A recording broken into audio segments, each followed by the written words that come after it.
Hello বন্ধুরা, কেমন আছো তোমরা সবাই? আশা করছি সবাই খুব ভালো আছে, আর আমিও খুবই ভালো আছি। পুজোর হাতে গুনে আর মাত্র কয়েকটা দিন বাকি, তো আমি আরেকটা নতুন আপডেট নিয়ে তোমাদের সামনে চলে এসেছি। পাশে দেখতেই পাচ্ছ, আশা করি তোমরা এতক্ষণ টাইটেল আর থাম্বনেল দেখে বুঝতেই পেরে গেছো কোথায় আছি। হ্যাঁ, আমি কিন্তু এখন দাঁড়িয়ে আছি সন্তোষ মিত্র স্কোয়ারে। এবছর সন্তোষ মিত্র স্কোয়ারের থিম আশা করি তোমরা প্রত্যেকেই জানো। আর এমনই একটা পুজো এবছর এখানে হতে চলেছে, এমনই একটা থিমের পুজো হতে চলেছে এখানে, যেটা এক্সপ্লেন করার জন্য প্রথমে কিন্তু আমি দাদার মুখ থেকে কিছু কথা শুনে নেবো, তারপরে তোমাদের সঙ্গে আমি পুরো প্যান্ডেলটা ঘুরিয়ে দেখাবো। তো চলো দাদার মুখ থেকে কিছু কথা শুনে নেওয়া যায়। তো দেখো, তোমরা তো দেখতেই পাচ্ছ এই যে একটা প্যান্ডেল এবছর হচ্ছে, মানে কি বলবো, এই প্যান্ডেলটি মনে হয় আমাদের কলকাতা কেন ভারতবর্ষের এই প্রথমবার দুর্গাপূজায় তৈরি হচ্ছে। তো তারই যে কর্ণধার, সে দাদাকে আমরা পেয়েছি। তো ফার্স্টে জিজ্ঞেস করো, দাদা কেমন আছো বলো? হ্যাঁ, ভালোই আছি। আর এবছর প্যান্ডেল সম্পর্কে যদি কিছু বলো, মানে থিমটা কি এবছরের?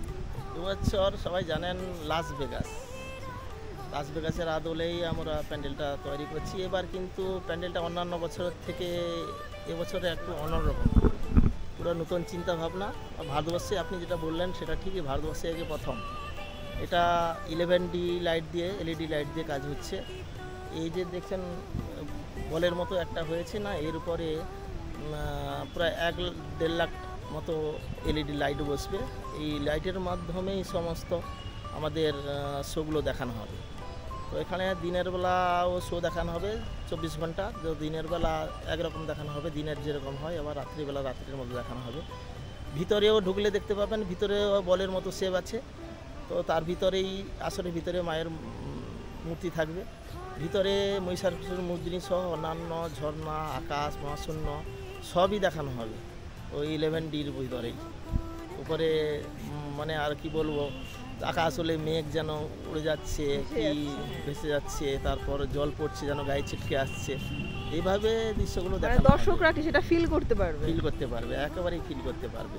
তবে এখন বর্তমান দেখছেন যে একটা গ্লোবের মতো যেন দাঁড়িয়ে আছে, কিন্তু রাত্রে যখন লাইটটা জ্বলে আসবে, কিন্তু এখানে কি আছেই বোঝা যাবে না, পুরোটাই দৃশ্যটা দেখানো হবে। আচ্ছা, বলছি তাহলে কি কি মেটেরিয়ালস ব্যবহার করছো? আমি তো এই মুহূর্তে শুধুমাত্র প্লাই দেখতে পাচ্ছি বাইরে। ভিতরে পুরো লোহার স্ট্রাকচার আছে। আমাদের কাজের সুবিধার জন্য বাঁশগুলো বাঁধা হয়েছে ঠিকই, বাঁশগুলো সবই খুলে যাওয়া যাবে। তো আমাদের লাইটের কাজ করতে গেলে সেখানে তো উঠতে হবে, বাইক থেকে এই জন্য বাঁধা হয়েছে। বললাম আপনাকে 1.5 লাখ মতো লাইট লাগবে, এগুলো পয়েন্ট করে লাগাতে হবে, কানেকশন করতে হবে। এর ভিতরে সব মেকানিক্যালের জিনিসপত্রের লাইট পিছনেই থাকবে।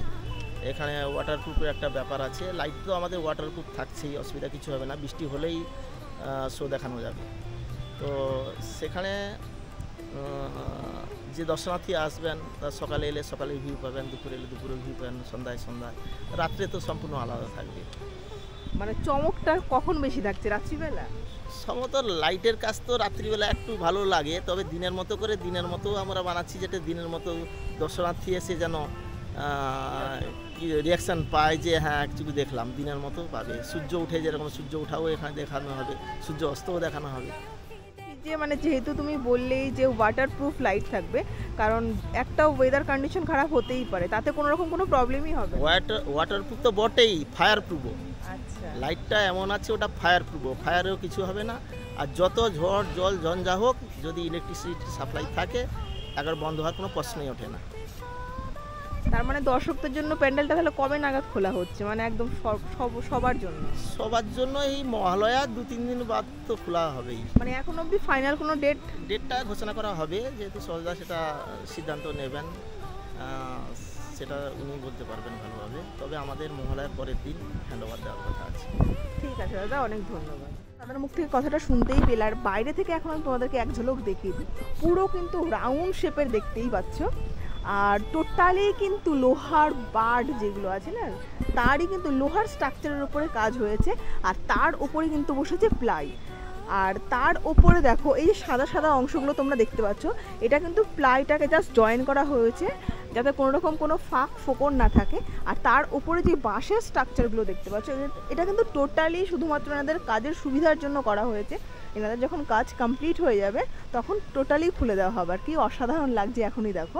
চলো এক ঝলক চারিদিকটা ঘুরিয়ে তোমাদের দেখাই।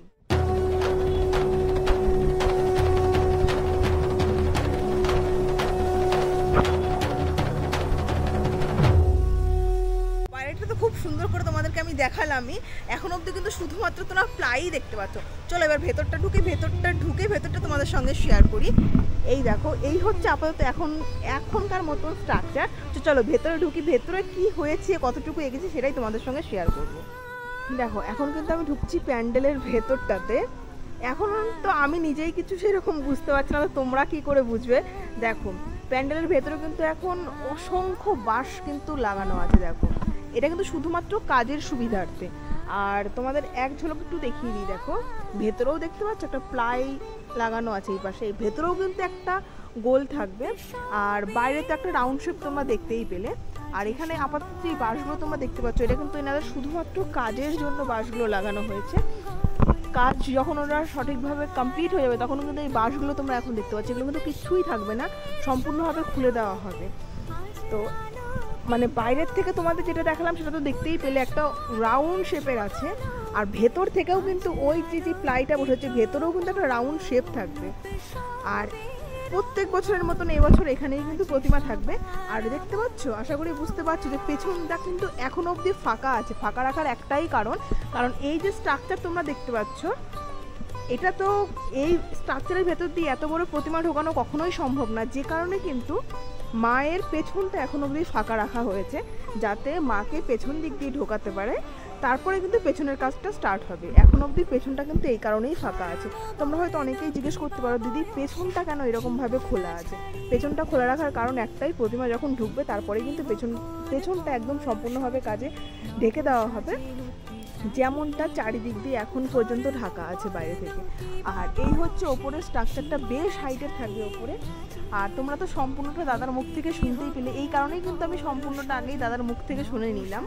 দেখো এই কারণেই কিন্তু আমি একদম ভিডিওর শুরুতেই আমি দাদার মুখ থেকে কথাগুলো শুনে নিলাম, যাতে তোমাদেরকে আমি বোঝাতে বা তোমাদেরকে এক্সপ্লেন করতে আমার সুবিধে হয়। এখন ভেতরটাই দেখতে পাচ্ছ আমি দাঁড়িয়ে আছি, কিন্তু এখন আপাতত ভেতর দেখানো সেরকম কিছুই নেই। কিন্তু হ্যাঁ, যখন কমপ্লিট হয়ে যাবে না তখন চোখ জাস্ট ধাঁধিয়ে যাবে, যেটা হতে চলেছে।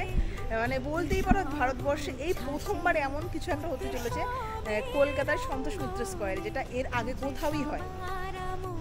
দেখো ভেতরটা তো তোমাদের সঙ্গে শেয়ার করলামই, তোমাদের যাতে কোনো রকম কোনো কনফিউশন না থাকে। মায়ের যে প্রতিমা থাকবে তার পেছনটা কেন ফাঁকা আছে সেটাও আমি তোমাদেরকে বুঝিয়ে দিলাম, যে মাতৃ প্রতিমা ঢোকার পরে কিন্তু সেই কাজগুলো কমপ্লিট করা হবে।